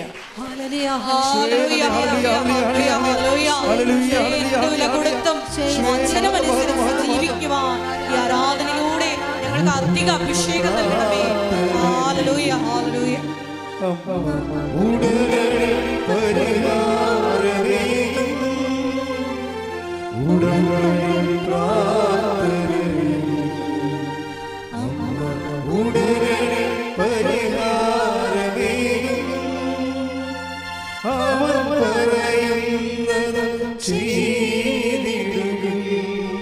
ജീവിതം ധന്യമാക്കി അവൻ പറയുന്നത് ജീവിതം ധന്യമാക്കി. പരിശുദ്ധ പരമദിവ്യകാരുണ്യത്തിന് നേരവും ആരാധനയും സ്തുതിയും പുകഴ്ചയും ഉണ്ടായിരിക്കട്ടെ. പരിശുദ്ധ പരമദിവ്യകാരുണ്യത്തിന് നേരവും ആരാധനയും സ്തുതിയും പുകഴ്ചയും ഉണ്ടായിരിക്കട്ടെ. പരിശുദ്ധ പരമദിവ്യകാരുണ്യത്തിന് നേരവും ആരാധനയും സ്തുതിയും പുകഴ്ചയും ഉണ്ടായിരിക്കട്ടെ. ഇതാണ് ഈ സത്യവചനം എന്ന് പറയുന്നതിൻ്റെ കാരണം. ആ കാരണം സത്യവചനം, ആ വചനത്തിൻ്റെ സത്യാവസ്ഥ മാത്രമേ സഭ പഠിപ്പിക്കത്തുള്ളൂ. അല്ലാതെ ലൂതറിനെ പോലെ ഫെയ്ത്ത് എലോൺ സഫിക്സ് എന്ന് പറയും. ലൂതർ എന്തുകൊണ്ടാണ് അങ്ങനെ പറഞ്ഞത്? ലൂതറിന് അങ്ങനെ പറയാനേ പറ്റത്തുള്ളൂ. അയാൾ പൗരോഹിത്യമെന്ന കൂദാശ സ്വീകരിച്ചുകൊണ്ടിരിക്കുമ്പോൾ തന്നെ അയാൾ കല്യാണം കഴിക്കാൻ തീരുമാനിച്ചു. അപ്പോൾ അയാളുടെ അഗ്ലിയായിട്ടുള്ള ജീവിതം കാരണം വിശുദ്ധ പ്രവർത്തികൾ കൂടെ വേണമെന്ന് പറയാൻ അയാൾക്ക് പറ്റത്തില്ല. അതാണ് വിഷയം. അതങ്ങനെ വ്യക്തിപരമായിട്ടുണ്ടാകുന്ന അപാജയങ്ങളെല്ലാം സുവിശേഷത്തിന് പുറത്ത് കെട്ടിവെച്ചിട്ട് തങ്ങളുടെ തെറ്റിന് ജാമ്യം എടുക്കാൻ വേണ്ടി നോക്കിയാൽ ജാമ്യം കിട്ടത്തില്ല. അതുകൊണ്ട് ഇതൊക്കെ സത്യസന്ധമായിട്ട് പഠിപ്പിക്കാനുള്ള സംവിധാനമുണ്ട്. അതാണ് സഭയെന്ന് പറയണത്. മനുഷ്യർക്ക് തെറ്റാത്ത രീതിയിൽ വചനങ്ങൾ പങ്കുവെക്കാൻ കഴിയണം. അതിനെന്ത് ചെയ്യണം? സത്യതിരുസഭ ഇവിടെ നിലനിൽക്കണം. സഭകളങ്ങനെ പലതുണ്ട്. ഓരോരുത്തരും വചനം കേട്ടിട്ട് ഓരോരുത്തർ ഒരു കൂട്ടായ്മ ഉണ്ടായിക്കൊണ്ട് നടക്കും. അത് ഗ്രൂപ്പുകളെന്ന് പറയുന്നത് നമ്മളെ ക്രിസ്ത്യൻ ഗ്രൂപ്പുകളാണത്. അത് വേറെ ഗ്രൂപ്പൊന്നുമല്ല. ക്രിസ്ത്യൻ ഗ്രൂപ്പുകളൊക്കെ തിരുസഭയല്ല.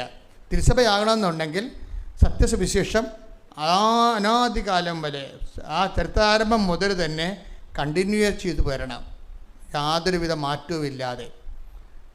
എൻ്റെ കൈവപ്പിലൂടെ നിനക്ക് ലഭിച്ച ദൈവികവരം ഊതിക്കത്തിക്കാൻ പൗലോസ് തിമോത്തിയോട് പറഞ്ഞില്ലേ?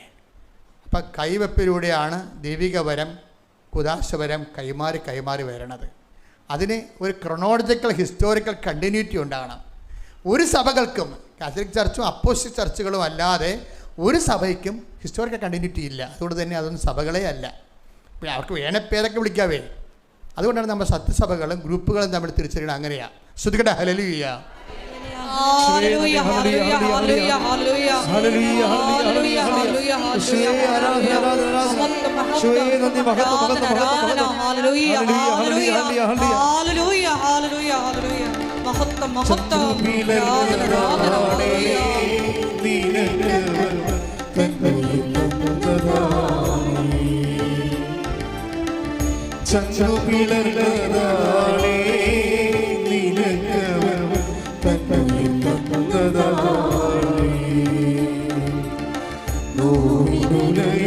പ്രിയ പ്രാണരുലങ്ങോ നിൻമുഖം കണ്ടതായി നിന്നെ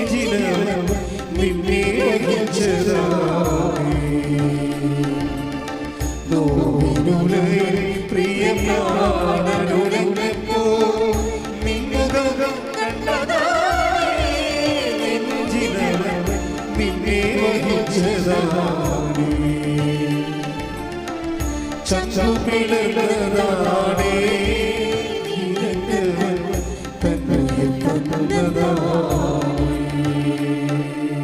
പരിശുദ്ധ പരമദിവ്യകാരുണ്യത്തിന് ആരാധനയും സ്തുതിയും പുകഴ്ചയും ഉണ്ടായിരിക്കട്ടെ. പക്ഷെ പറഞ്ഞു വന്നത് എന്താ വെച്ചാൽ ഓരോ വചനത്തിനും രണ്ട് അനുഭവ തലങ്ങളുണ്ടെന്നാണ് പറഞ്ഞത്. ഒന്ന് അറിവിൻ്റെ തലം, രണ്ടാമത്തേത് എന്താണ്? ജ്ഞാനത്തിൻ്റെ തലം. കർത്താവുമായിട്ട് റിലേഷൻ ഓൾറെഡി സഡൻ ഒറ്റത്തവണ ഇങ്ങനെ ഉള്ളൊരു റിലേഷൻസ് അല്ല, അത് കണ്ടിന്യൂ റിലേഷനാണ്. ദൈവമായിട്ടൊരു കണ്ടിന്യൂ റിലേഷന് തയ്യാറായാൽ മാത്രമാണ് ഇതെല്ലാം എഫിക്കസ് ആകണത്. നമ്മുടെ വിഷയങ്ങളെല്ലാം. അല്ലാതെ നിങ്ങളൊരു ഇൻസിഡൻറ്റിന് വേണ്ടി തൽക്കാലം ഒരു വിഷയം ഉണ്ടായി, ഞാൻ അതിനെ ഉടമ്പടി എടുത്തു, ഉടമ്പടിക്കാലം കഴിയുമ്പോൾ നിങ്ങൾ നിങ്ങളുടെ രീതിയിൽ ജീവിക്കാമെന്ന് വിചാരിച്ചു കഴിഞ്ഞാൽ, കഴിഞ്ഞ ദിവസങ്ങളിൽ ഇവിടെ ഒരു സാക്ഷ്യം ഉണ്ടായി. നീതു എന്നും പറഞ്ഞ് ഒരു മോളുടെ സാക്ഷ്യമാണ്. നീതു എൻ്റെ സാക്ഷ്യം ഞാനിപ്പോൾ പറയാൻ കാര്യം, അവൾ ഇവിടെ എവിടെയോ താമസിക്കുന്നവരാണ്, അയൽവാസിയാണ്, നോൺ ക്രിസ്ത്യനാ. അപ്പോൾ നീതു സാക്ഷ്യം പറഞ്ഞ് അവസാനിപ്പിക്കുന്നത്, അതായത് നീതുവിൻ്റെ ആഗ്രഹങ്ങളൊക്കെ ഭയങ്കര ഈ ക്രിസ്തുവിനെ നമുക്കറിയാവില്ല, ആദ്യ കാലങ്ങളിൽ നമ്മുടെ കുഞ്ഞുങ്ങളാകുമ്പോൾ കർത്താവ് നമ്മൾ കുഞ്ഞുങ്ങളോടെല്ലാം കുഞ്ഞുങ്ങളെ പാല് ചോദിക്കുമ്പോൾ അമ്മ അമ്മിഞ്ചെന്ന് പറയുമ്പോൾ നിങ്ങൾ പറയുവാ നീ പോയി ജോലി എടുക്കാൻ പറയുവാ? ഇല്ലേ? അതൊക്കെ അമ്മിഞ്ഞ പാലെടുത്ത് കൊടുക്കും, അത്രേ ഉള്ളൂ. അതുപോലെ ഫ്രഷ് കമേഴ്സിന് എല്ലാം വലിയ ലേബറൊന്നും കൂടാതെ കർത്താവ് അനുഗ്രഹം തരും. അപ്പം നിങ്ങൾ ഓർക്കരുത്, അതൊരു ബാല്യകാലത്ത് ചെയ്യണ കാര്യങ്ങളാണത്. ബാല്യകാലങ്ങൾ നിങ്ങളെ വിശ്വാസത്തിലേക്ക് വരണ ഒരു ആദ്യകാലങ്ങളിൽ ദൈവം ചെയ്യുന്ന കുറേ ഇൻസെൻറ്റീവാണ്. അപ്പോൾ നമ്മളിപ്പോൾ 2ാം ക്ലാസ്സിലെ കുഞ്ഞുങ്ങൾ വന്നിട്ട് അമ്മ ചോറ് വേണമെന്ന് പറയുമ്പോൾ അപ്പം ജോലി എടുത്തിട്ടാണ് ചോറുണ്ടാക്കിയത്, നീയും പോയി ജോലി എടുക്കാൻ നമ്മൾ പറയത്തില്ല ഒരിക്കലും. അപ്പോൾ നമുക്ക് ടാക്സ് കുറവായിരിക്കും, കുഞ്ഞുങ്ങൾക്ക് ടാക്സ് കുറവായിരിക്കും, അല്ലേ? അപ്പം മുതിർന്നു വരുമ്പോഴാണ് അവർക്ക് ടാക്സ് വരണത്. അപ്പം അതുകൊണ്ട് നിങ്ങൾ ആരെങ്കിലും ക്രൈസ്തവ സഹോദരങ്ങൾ അനുഗ്രഹം കിട്ടിയെന്ന് വിചാരിച്ചു കഴിഞ്ഞാൽ നിങ്ങൾ ഓർക്കരുത് എല്ലാം കൊന്നും ഇങ്ങനെ ആയിരിക്കുമെന്ന് ഓർക്കരുത്. അത് നിങ്ങളോട് ദൈവം കാണിക്കുന്ന ഒരു കാരുണ്യമാണ്. പക്ഷെ നിങ്ങൾ മുതിർന്ന് വന്നു കഴിഞ്ഞാൽ സ്വാഭാവികമായും നിങ്ങൾ ആ വിശ്വാസത്തിൻ്റെ വില കൊടുക്കേണ്ടി വരും. ചില ആൾക്കാർ വിശ്വാസത്തിന് വില കൊടുക്കാൻ തയ്യാറാകും, സത്യസന്ധരാകും. ചില ആൾക്കാർ 4 കാലം വീണ് ഓടുകയും ചെയ്യും. ഓടുന്നവരെ കർത്താവിനറിയാം. പക്ഷേ എന്ത് പ്രശ്നം, ഓടേണ്ടതെന്നല്ല, അവർക്ക് അത്രയും ഒരു ആംബിയർ ഉള്ളു. കാരണം വിശ്വാസ ജീവിതം പരിശോധിച്ചാൽ എല്ലാവരും വലിയ രാക്ഷസന്മാരായ അനുഗ്രഹത്തിൻ്റെ കൃപയുടെ രാജകുമാരന്മാരായി വന്ന ആൾക്കാരെല്ലാം ഒത്തിരി വില കൊടുത്തവരാണ്. കാര്യം ക്രിസ്തു വില കൊടുത്തതാണ്, അതുകൊണ്ടാണ് ക്രിസ്തു വില കൊടുത്തതാണ്. പക്ഷെ അത് മനസ്സിലാകണമെന്ന് നമുക്കില്ല. നമുക്ക് ഈ അനുഗ്രഹം മാത്രമല്ലേ മനസ്സിലാകത്തുള്ളൂ. അതിൻ്റെ ആ കൃപയുടെ സെക്ഷൻ വരുമ്പോൾ മാത്രമാണ് അത് ഈ നമ്മുടെ വചനത്തിൻ്റെ ആ അനുഗ്രഹത്തിൻ്റെ അറിവിൻ്റെ തലം കഴിഞ്ഞ് ജ്ഞാനത്തിൻ്റെ തലത്തിലേക്ക് വരും. ഈശോയുമായിട്ട് റിലേഷൻസ് ഒരു നീണ്ട റിലേഷൻസാണ്. അപ്പം അതുകൊണ്ട് തന്നെ അറിവിൻ്റെ തലം ആദ്യം കിട്ടും. അറിവ്, അനുഭവം, ബോധ്യം സാക്ഷ്യമായിട്ടൊക്കെ ആയിട്ട് പെട്ടെന്ന് കിട്ടും. പിന്നീട് ഒരു ജ്ഞാനതലം ഉണ്ടാകും. ജ്ഞാനതലം എന്ന് പറയണത് അതെല്ലാവർക്കും ഉണ്ടാകത്തില്ല, നമ്മുടെ തീഷ്ണത പോലെ ഇരിക്കും. അറിവിൻ്റെ തലം കഴിഞ്ഞിട്ട് ചില ആൾക്കാർ 30-90 വയസ്സാകുന്ന സമയത്ത് തന്നെ അറിവിൽ തന്നെ കിടക്കത്തുള്ളൂ, ജ്ഞാനതലത്തിലോട്ട് കയറത്തില്ല. കാര്യം അവിടെ അത് ജ്ഞാനത്തിൻ്റെ തലം കൊടുക്കാനുള്ള വിശ്വാസത്തിൻ്റെ സ്ഥിരത അവിടെ ഇല്ലാത്തത് കൊണ്ടാണ് അവർക്ക് ആ അറിവ് തന്നെ കിട്ടിക്കൊണ്ടിരിക്കും. ഇപ്പം അത് കത്തോലിക്കയുടെ കൂട്ടത്തിലുണ്ട്, എല്ലാ ക്രിസ്ത്യാനികളുടെ കൂട്ടത്തിലുണ്ട്. ഈ 70 വയസ്സാകുമ്പോഴും അനുഗ്രഹം മാത്രം ദൈവത്തിൽ നിന്ന് ചോദിച്ചുകൊണ്ടിരിക്കണവർ. അത് കർത്താവിൻ്റെ ഒന്നും കിട്ടിയില്ലെങ്കിൽ അവർ മാതാവിൻ്റെ അടുത്ത് പോകും. മാതാവിൻ്റെ അടുത്തൊന്നും കിട്ടിയില്ലെങ്കിൽ അവരെന്ത് ചെയ്യും? അന്തോണിസിൻ്റെ അടുത്ത് പോകും. അന്തോണിസിൻ്റെ അടുത്തും കിട്ടിയില്ലെങ്കിൽ എന്ത് ചെയ്യും? ഇപ്പം നിങ്ങൾ പറഞ്ഞാൽ വിശ്വസിക്കുമെന്ന് അറിയത്തില്ല, ഞാൻ തന്നെ ഓർത്തിട്ടുണ്ട്. ഞാൻ പണ്ട് കേട്ട ഒരു വിഷയമാണ്. അന്തോണിസ് അവിടെ കയ്യിൽ നിന്ന് മാല മോഷണം പോയി. അപ്പം അത് അന്തോണിസ് പുണ്യാളൻ്റെ അടുത്ത് ഒരു നേർച്ച നേർന്ന്, മാല കിട്ടാൻ നേർന്നതല്ല, ഇവർക്ക് ജോത്സ്യൻ്റെ അടുത്ത് പോകണം, അതാണ് വിഷയം. ജോത്സ്യൻ്റെ അടുത്ത് പോകണം. ഇവർ ചെല്ലുമ്പോൾ ജോത്സ്യൻ അവിടെ ഉണ്ടാകാൻ വേണ്ടി അന്തോണിസ് പുണ്യാളൻ്റെ മുമ്പിൽ ഒരു നേർച്ച നേരും. എങ്ങനെയുണ്ട് പരിപാടി? അവിടെ മാലയാണ് പോയിരിക്കണത്. മാല പോയി അവർ ജോത്സ്യൻ്റെ അടുത്ത് പോകേണ്ടത് എവിടെയാണ്, ആരാണ് കട്ടെന്നറിയാൻ വേണ്ടി. ആ ജോത്സ്യൻ അവിടെ ഉണ്ടാകാൻ വേണ്ടി അന്തോണിസിൻ്റെ അടുത്ത് നേർച്ച നടത്തിരിക്കുക. എങ്ങനെയുണ്ട് പരിപാടി? അപ്പം അതൊരു കാര്യമില്ല. അങ്ങനെ ഓരോ വകുപ്പാണല്ലോ ഇത്. 90 വയസ്സായാലും ബോധം ഉണ്ടാകത്തില്ല. അതുകൊണ്ട് എപ്പോഴും ദൈവം ചെയ്യണമെന്ന് വെച്ച് കഴിഞ്ഞാൽ ഒരു പരിധി കഴിഞ്ഞാൽ പിന്നീട് നിങ്ങൾ പറയും, നിങ്ങൾ വിശ്വസിക്കുന്നതിന് നിങ്ങൾ ടാക്സ് ചെയ്യും. അപ്പോൾ സത്യസന്ധമായിട്ട് ദൈവത്തെ അന്വേഷിക്കുന്നവരെ കർത്താവ് നൽകുന്ന സഹനത്തെ സന്തോഷം സ്വീകരിച്ചുകൊണ്ട് അപ്പോഴും സാക്ഷിയായിക്കൊണ്ട് മുന്നേറാൻ വേണ്ടി നോക്കുമ്പോൾ ദൈവം മനസ്സിലാകും. ഈശോ പറയും എന്താണ്? ഞാൻ തിരഞ്ഞെടുത്തവരെ എനിക്ക് അറിയാം. പറയാൻ പാടില്ലാത്തവരുണ്ടെന്നതിൻ്റെ അർത്ഥം. അപ്പം അറിയാൻ പാടില്ലാത്ത take the bed of God, ഞാൻ തിരഞ്ഞെടുത്തവരെ എനിക്കറിയാം. ശ്രുതികട്ടെ ഹല്ലേലൂയ ഹല്ലേലൂയ ഹല്ലേലൂയ ഹല്ലേലൂയ. യേശുവേ നന്ദി, ഹല്ലേലൂയ ഹല്ലേലൂയ. യേശുവേ സ്തുതി, ഹല്ലേലൂയ ഹല്ലേലൂയ ഹല്ലേലൂയ. യേശുവേ ആരാധന ആരാധന ആരാധന. യേശുവേ നന്ദി, മഹത്വം മഹത്വം മഹത്വം മഹത്വം. ഹല്ലേലൂയ ഹല്ലേലൂയ ഹല്ലേലൂയ ഹല്ലേലൂയ ഹല്ലേലൂയ. യേശുവേ നന്ദി, ഹല്ലേലൂയ ഹല്ലേലൂയ ഹല്ലേലൂയ ഹല്ലേലൂയ. ചന്ദ്രു പിളർന്നതാണേ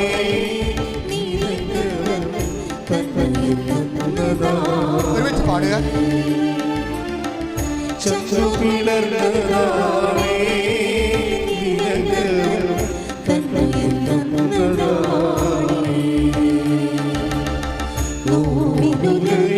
പ്രിയ പ്രാണനുരഞ്ഞപ്പോ നിന്നുകം കണ്ടതാണേ നെഞ്ചിലവൻ നിന്നെ വഹിച്ചതാണേ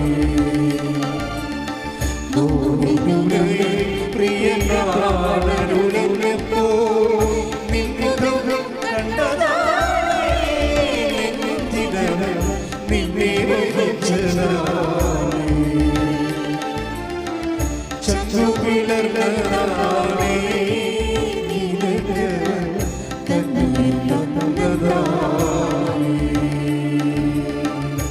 യോഹന്നാൻ 13:18. യോഹന്നാൻ 13:18.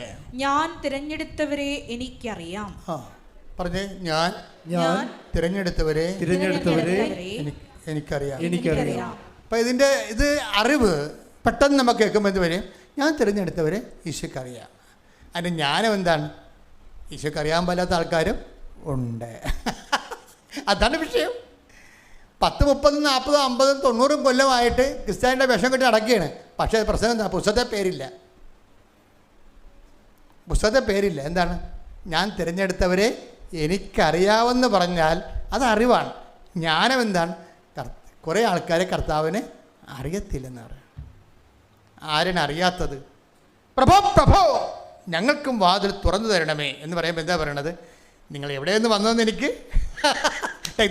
ശ്രദ്ധിക്കട്ടെ. ഹല്ലേലൂയ. ചന്ദ്രു പിളർന്നതാണ്. ശ്രദ്ധിക്കട്ടെ. ചന്ദ്രു പിളർന്നതാണേ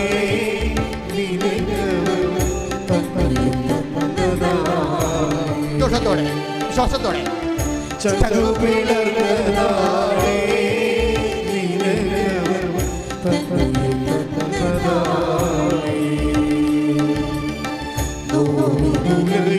പ്രിയ പ്രാണനുരഞ്ഞപ്പോ നിന്നുകം കണ്ടതാണേ നെഞ്ചിലവൻ നിന്നെ വഹിച്ചതാണേ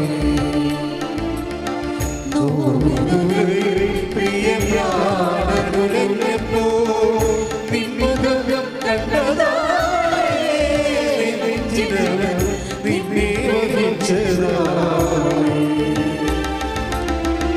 ചന്ദ്രു പിളർന്നതാണേ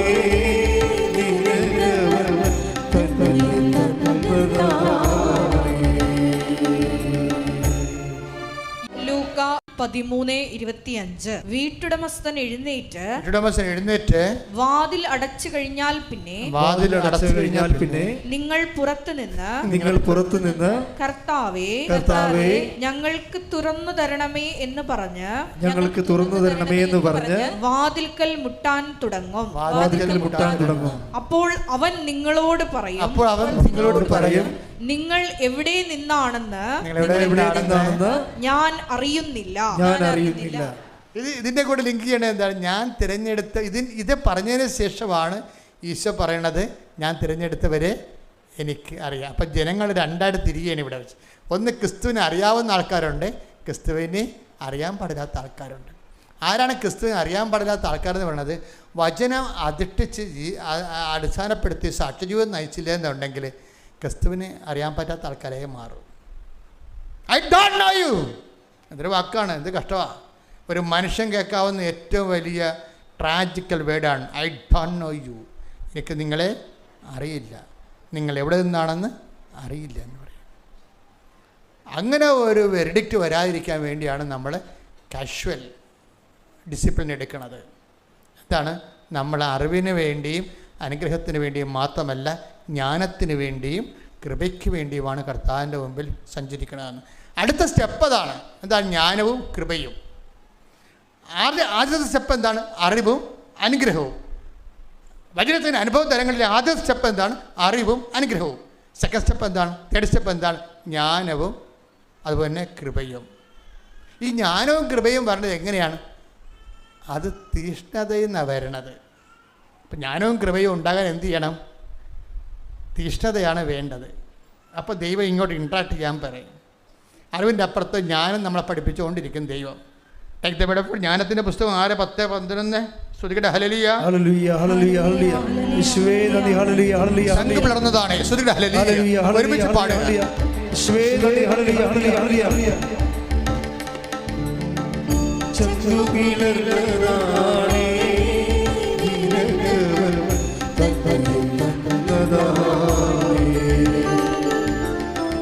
ചന്ദ്രു പിളർന്നതാണേ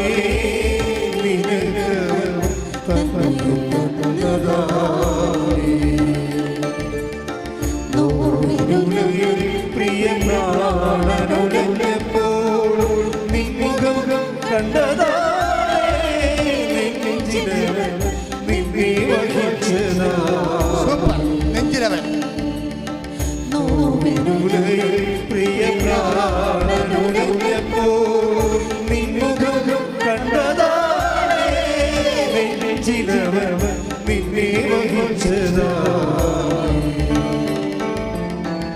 ചന്ദ്രു പിളർന്നതാണേ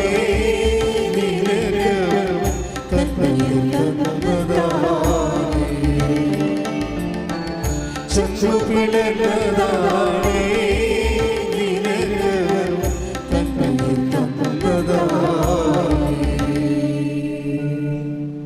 ജ്ഞാനം 6:10-11 തിരുവചനങ്ങൾ. വിശുദ്ധമായവ വിശുദ്ധിയോടെ ചെയ്യുന്നവർ വിശുദ്ധരാകും. അവ അഭ്യസിക്കുന്നവർ രക്ഷ കണ്ടെത്തും. എന്റെ വചനങ്ങളിൽ അഭിലാഷമർപ്പിക്കുവിൻ. അവയോട് തീവ്ര അഭിനിവേശം കാണിക്കുവിൻ. നിങ്ങൾക്ക് ജ്ഞാനം ലഭിക്കും. അറിവ് നമ്മൾ കേട്ടാൽ മതി. എന്താ വിശ്വാസം കേൾവി യേശു ക്രിസ്തുവിനെ കുറിച്ചുള്ള അറിവിൽ നിന്നുമാണ്. കേട്ടാൽ മതി. വിശ്വാസം കേൾവി ചെയ്യുന്നു. ശ്രുതികട ഹല്ലേലൂയ ഹല്ലേലൂയ ഹല്ലേലൂയ ഹല്ലേലൂയ യേശുവേ നന്ദി ഹല്ലേലൂയ ഹല്ലേലൂയ ഹല്ലേലൂയ ഹല്ലേലൂയ ഹല്ലേലൂയ ഹല്ലേലൂയ യേശുവേ ആരാധന ആരാധന ആരാധന. റോമ 10:17 ആകയാൽ വിശ്വാസം കേൾവിയിൽ നിന്നും കേൾവി ക്രിസ്തുവിനെ പറ്റിയുള്ള പ്രസംഗത്തിൽ നിന്നുമാണ്. അറിവിൽ നിന്നുമാണ്. അതാണ് വിഷയം. അപ്പം അറിവിന് വലിയ വിഷയമില്ല, അത് കേട്ടാൽ മതി. അതാണ് 10:17 വിശ്വാസം പറഞ്ഞ് കേൾവിയിൽ നിന്നും കേൾവി യേശുവിനെ കുറിച്ചുള്ള പ്രസംഗത്തിൽ നിന്നുമാണ്. അറിവിൽ നിന്നുമാണ്. അറിവിൽ നിന്ന് നമുക്ക് വിശ്വാസം ഉണ്ടാകുകയും വിശ്വാസം നമുക്ക് അനുഗ്രഹങ്ങളും അനുഭവങ്ങളും തരികയും ചെയ്യും. പക്ഷേ ഈ ആദ്യത്തെ സെക്ഷനിൽ നിന്ന് ചില ആൾക്കാർ ആദ്യത്തെ സെക്ഷനിലാണ് മരണം വരെ ജീവിക്കുന്നത്. അവർ വിശ്വസിക്കുന്നു, അവർ പ്രാർത്ഥിക്കുന്നു, അവർക്ക് അനുഭവം കിട്ടുന്നു, ആ അറിവിൻ്റെ തലത്തിൽ നിൽക്കും. ഇനി ഇതിൻ്റെ സെക്കൻഡ് സെക്ഷനുണ്ട്. നമ്മൾ SLC കഴിഞ്ഞാൽ പിന്നെ എന്താ +1 +2 പിന്നെന്താ പ്രീ ഡിഗ്രി എന്ന് ഡിഗ്രി, പിന്നെ എന്താണ് മാസ്റ്റർ ബിരുദം, അങ്ങനെ പോകും സംഭവം. അപ്പോൾ ഈ ബിരുദാനന്ദ ബിരുദവുമായിട്ട് മുന്നോട്ട് പോകുമ്പോൾ അത് കൃപയുടെ വ്യത്യസ്തങ്ങളായ ജ്ഞാനാനുഭവങ്ങളാക്കാൻ നമ്മൾ പോണത്. ഈ ജ്ഞാനാനുഭവങ്ങൾ വരുമ്പോൾ വിഷയം അവിടെ എന്താ വിഷയം? അവിടുത്തെ വിഷയം എന്ന് പറയണത് ദൈവം നമ്മളെ അറിവിൽ നിന്ന് അടുത്ത സെക്ഷനിലേക്ക് പോകുമ്പോൾ വീണ്ടും അറിവുണ്ടാക്കുകയല്ല വേണ്ടത്. ബൈബിൾ മുഴുവൻ കാണാതെ പഠിച്ചു, ബൈബിൾ പല പ്രാവശ്യം പറഞ്ഞു, ബൈബിൾ ക്വിസിന് പങ്കെടുത്തു, സ്റ്റേറ്റിൽ 1ാം റാങ്ക് കിട്ടി, അതൊക്കെ അറിവ് തന്നെയാണ്. ഈ അറിവ് എങ്ങനെ നമുക്ക് ഉള്ള അറിവ് തന്നെ പെരുക്കി എടുക്കാൻ പറ്റും. പക്ഷേ അറിവ് സെക്കൻഡ് സെഷനിലേക്ക് വരുമ്പോൾ തീഷ്ണതയിലേക്ക് പോകണം. തീഷ്ണതയിലേക്ക് പോകണത് എങ്ങനെയാണ്? അറിവ് എങ്ങനെയാണ് ജ്ഞാനത്തിലേക്ക് പോണത്? അതിന് തീഷ്ണതയാണ് നമുക്കുണ്ടാകേണ്ടത്. പീഡിയാണ് ദൈവം അതാണ് ഉദ്ദേശിക്കുന്നത്. ഉടമ്പടിക്കാരെ പ്രത്യേകിച്ച് ശ്രദ്ധിക്കണം. ഉടമ്പടി ഒരിക്കലും അറിവിൻ്റെയോ അതിശയത്തിൻ്റെയോ പ്രാർത്ഥനാ പദ്ധതിയല്ല, മറിച്ച് തീഷ്ണതയുടെയും ജ്ഞാനത്തിൻ്റെയും സാക്ഷ്യത്തിൻ്റെയും ദൈവാനുഭവത്തിൻ്റെ ആന്തരിക ആത്മാവിലേക്കുള്ള ഒരു ആത്മീയ യാത്രയാണിത്. ശ്രുതികട ഹല്ലേലൂയ.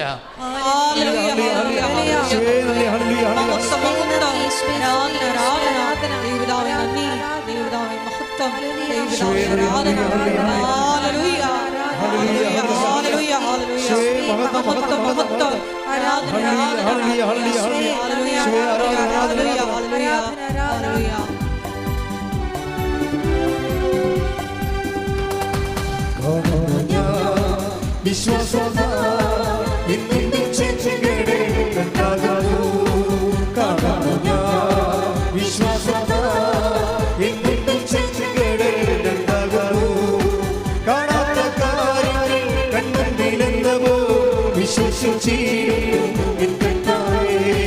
കാണാത്ത കാര്യങ്ങൾ കണ്ണിലെന്തവോ വിശ്വസിച്ചിടും